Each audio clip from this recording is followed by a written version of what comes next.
All right, Shalom. First and foremost, I want to give all praises, honor, and glory to Yahweh, Ba'ashem, Yahushai, Ba'ashem, Rakakwadash, and double honor to the apostles and the elders of Great Millstone.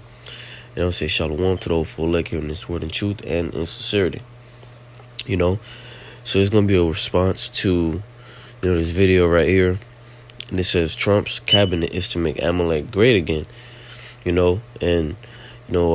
As brothers have been saying, whether it was Kamala Harris or Donald Trump, who got selected into office, the interest was still to Slaki. Their goal or their mission was still towards the interest of the Amalekites, man, which are the Jewish people in the land of Israel, and Trump was just the better candidate for that job, So it really don't matter who went to office, man. All right. All that matter is that whoever went in there, furthered the agenda of, all right, the small hats, So how can I say this? You Edomites out there, and you Jakes out there that voted for Trump, right? But many of you Edomites that were saying "Make America Great Again," and Donald Trump is going to save America. No, Donald Trump is going to attempt to save Israel. His energy is going to go more towards Israel. All right, and that's quite ironic, that these Edomites, they despise Amalek. All right, and the fact that Donald Trump is here to do the bidding of Amalek. You would think these Edomites would be up in arms about it, because in their minds they're supposed to come first, all right, concerning their president. No, but their president is here to help them, all right. But I want to hit a couple of points that this video I heard in this video dealing with this guy Marco Rubio, because Esau is a hypocrite. Going back to over here, where he says, and no, I'm not choosing any sides, but I'm going to show you something.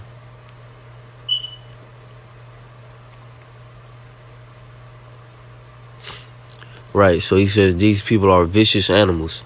All right, and Esau, Edom, what they've been doing, these Amalekites, what they've been doing in all right, to them Palestinians over there. All right, those are war crimes. But as you see, what he's gonna go on to say is see, there are vicious animals who did horrible crimes, right? And Esau, Edom has done nothing but crimes over there in the so-called Middle East, man, dropping bombs on hospitals, schools. All right, let's get this scripture real quick. Job chapter 20 and verse 4. It says, "Knowest thou not this of old, since man was placed upon earth, that the triumphing of the wicked is short, and the joy of the hypocrite but for a moment." Right, so Esau, Edom has triumphed. All right, he's had the power to go around nations, taking lands, bombing these different nations.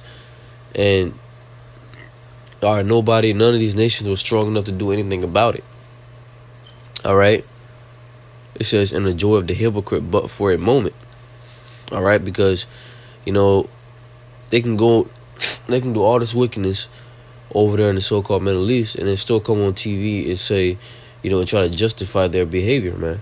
And partly why they're able to do this is because these distractions, while they're over there doing these things, people are distracted through the breads and circuses, right?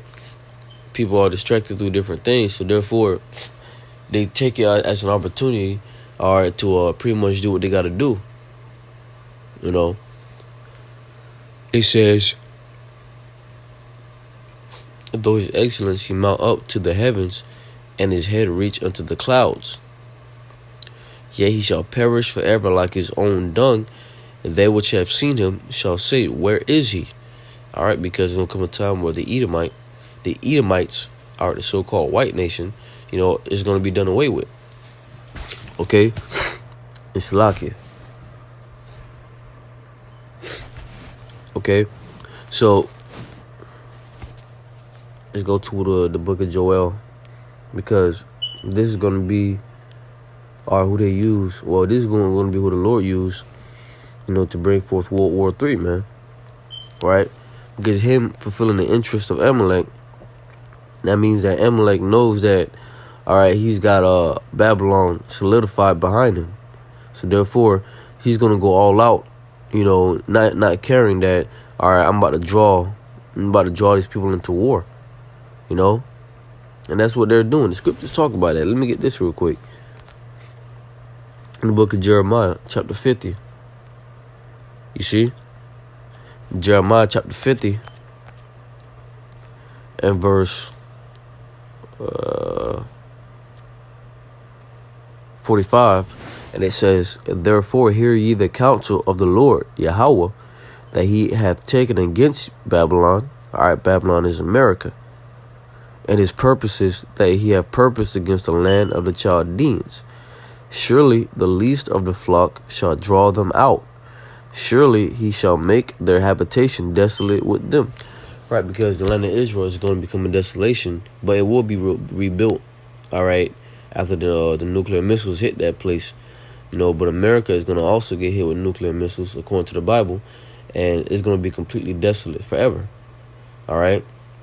But, these small hats, they're going to drag America to war with them, man, And when America is drawn out to war, it will get invaded. Like the different things that America has not seen, it will see in these times to come.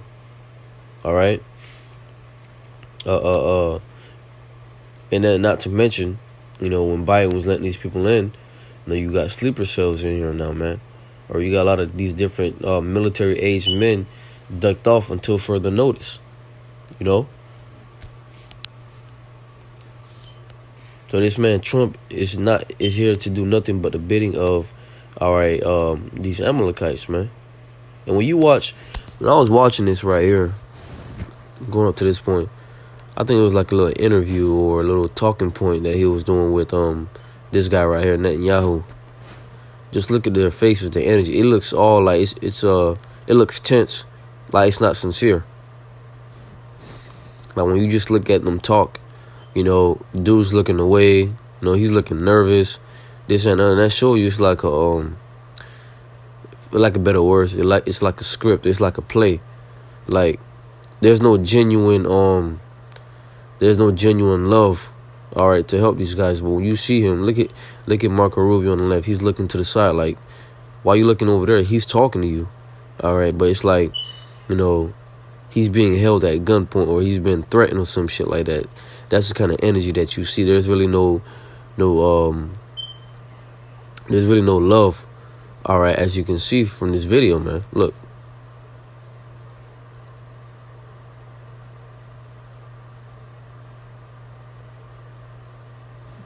It's like some shit you see in the movies. When we go out there, I'm gonna say this. All right, you're not gonna say a goddamn thing. You're gonna agree and shut your mouth. That's what it looked like right here. Because they're all being told, all right, what to do and say, all right, and it better be on script too, or else. That's the kind of energy that I'm sensing here, like I don't want to be here.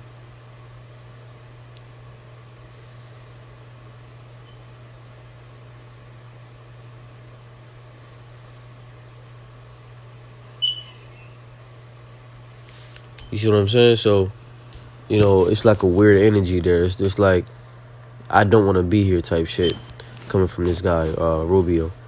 All right? So, who's being controlled, man. There's Joel chapter 3 and verse. So, World War III, what happened, man? Right? There's no question about it. And the closer we get to this thing happening, these Amalekites, they're gonna do different shit to escalate it. And these are the Edomites, man. All right. Hey, their blessing is a sword, and if your blessing is a sword, you're gonna always you're not gonna Shalaki. Let me say it like this: if your blessing is a sword, you're gonna keep trying to use that shit. Like what good is a hammer, or if you can't use it, right? This is Joel chapter 3 and verse 9, it says, proclaim ye this among the Gentiles, prepare war, wake up the mighty men, let all the men of war draw near, let them come up, beat your plowshares into swords and your pruning hooks into spears, let the weak say I am strong. All right, and these other nations, they're gonna they're already now, like flexing their muscles, showing the missiles that they have. But these other nations, man, the Lord's putting the spirit on them to ultimately come against these Edomites. Because in times past, they wouldn't have came against Esau because they didn't have the military weaponry to do so. All right, they didn't have the weaponry nor the might to do so, because when they saw what the American Edomites did to Hiroshima and Nagasaki, they melted.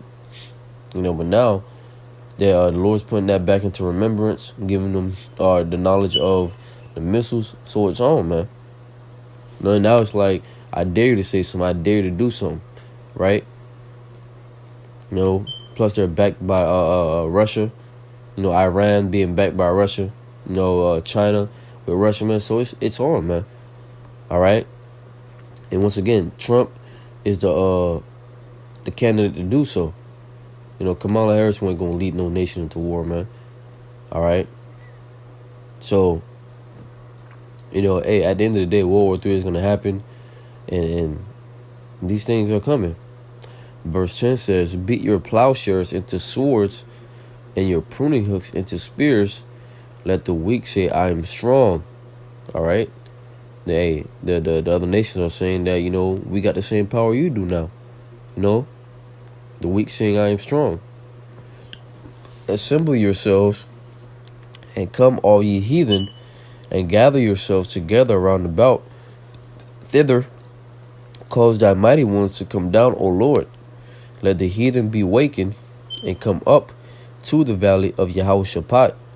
For there will I sit to judge the heathen round about. All right. So the heathen is being awakened for war. And through the Spirit, believe the Lord is using Amalek to wake them up. All right. He's using Amalek to wake them up because now, they're getting in that spirit of war. Ultimately, Yahweh Shemiah Shah is waking the heathen up for war, but the Lord, is moving in chess pieces. All right. Because, this is how it goes. Let's go to Ezekiel 38. Ezekiel chapter 38. In verse 1, and the word of the Lord came unto me, saying, Son of man, set thy face against Gog, the land of Magog, the chief prince of Meshech and Tubal. And this is referring to Russia, of course. And prophesy against it, as it should end and say. Verse 3 says, and say, thus saith the Lord power, behold, I am against thee, O Gog, the chief prince of Meshech and Tubal. And I will turn thee back, and put hooks into thy jaws. And I will bring thee forth in all thine army, because I believe the Soviet Union, the USSR, disbanded in 1991. So from that point, coming up till now, Russia really hasn't been a superpower on the earth. All right. Until from that point, until a couple years back, until the Lord, started waking them Russians up, man. Okay. It says, and I will turn thee back. And that's why a couple years, 2-3 years back, this whole Ukraine and Russia war started. All right. Fueled by, Babylon, because Babylon has a hand in it. And I will turn thee back and put hooks into thy jaws, and I will bring thee forth. All right. Putting hooks into the jaws. When you throw a hook, all right, into the water, when you throw a hook with bait into the water, you catch fish, what you do? You reel it out. You pull it out. So what the Lord is saying is, I'm gonna put hooks into your jaws. I'm gonna pull you out. All right, that low down spirit. I'm gonna put the spirit of war back into you. All right, I'm gonna bring you out for war. Because Russia was just laying low when they fell. They laid low and pretty much, were just working on, their nuclear technology, man. Because that whole time they were down. They weren't just doing nothing. All right, they were just they're working on their weaponry, man. Because they are the ones that Yahweh Shemiah Shai is going to use to bring forth, or the destruction of Babylon. They're going to head the destruction of Babylon. It says, and I will bring thee forth in all thine army, horses and horsemen, all of them clothed with all sorts of armor, even a great company with bucklers and shields, all of them handling swords. You see? So the Lord is going to pull Russia out for war. All right. And he's going to have people behind him too. He's going to have other nations behind him. Okay. Persia, which is Iran, Ethiopia, and Libya with them. All of them with shield and helmet. See, so these so-called Middle Eastern nations, you know, are going to be behind Russia against the West, man. All right, Gomer and all his bands, the house of Togarmah, the north quarters, and all his bands, and many people with thee. Be prepared and prepare for thyself, thou and all thy company that are assembled unto thee, and be thou a guard unto them. All right, because Russia is going to be a guard unto all these different nations that are against Babylon, man. You know, so the Lord has his plan executed perfectly of how he's going to destroy, all right, Babylon the Great, and destroy those Amalekites out of the land of Israel. You know, but it's a process. We may very well see, Lord willing, we may very well see, all right, World War III happen by next year, because this guy Trump being in office, you know, is going to, we believe him to be Nero. You know, Nero is going to be the end of Rome, man. You know, did not he burn Rome down and blamed it on the Israelites? You know, so, hey, who just said Donald Trump is going to cause some false flag event to happen? All right, then blame it on the Israelites. You know, because when they start putting their hands on the Lord's people, and primarily the elect, that's when no shit really going to happen. Because what the Lord says, touch not mine anointed, right? Let's get that. When they start coming after the Lord's believers, you know that shit is getting spicy, because you know their time is short, and all that is indicated that we're at the end. This is Psalms chapter 105, 13. When they went from one nation to another, from one kingdom to another, from one kingdom to another people, which is ultimately happened, because now we're in the hand of the Edomites, man. All right, we're in captivity under the so-called white people, which are the Edomites. He suffered no man to do them wrong. Yeah, he reproved kings for their sakes, because the prophet is over the king, saying, touch not mine anointed, and do my prophets no harm. You see? So the Lord said, touch not mine anointed, do my prophets no harm. And pretty much when Esau Edom move on the prophets, you know that something is coming for him. And you know that his end is pretty much imminent, man. Lucky. All right, so when they start coming against the believers, you best believe that Yahweh Shem Yahushua is gonna make a move on them, and they're finished. Okay, but Lord willing, this lesson was edifying. I want to give all praises, honor, and glory to Yahweh, B'Hashem Yahushua, B'Hashem Rakakodash, and double honor to the apostles and the elders of Great Millstone, and peace and salutations to those who elect him in this word and truth and in sincerity. So next time I say shalom.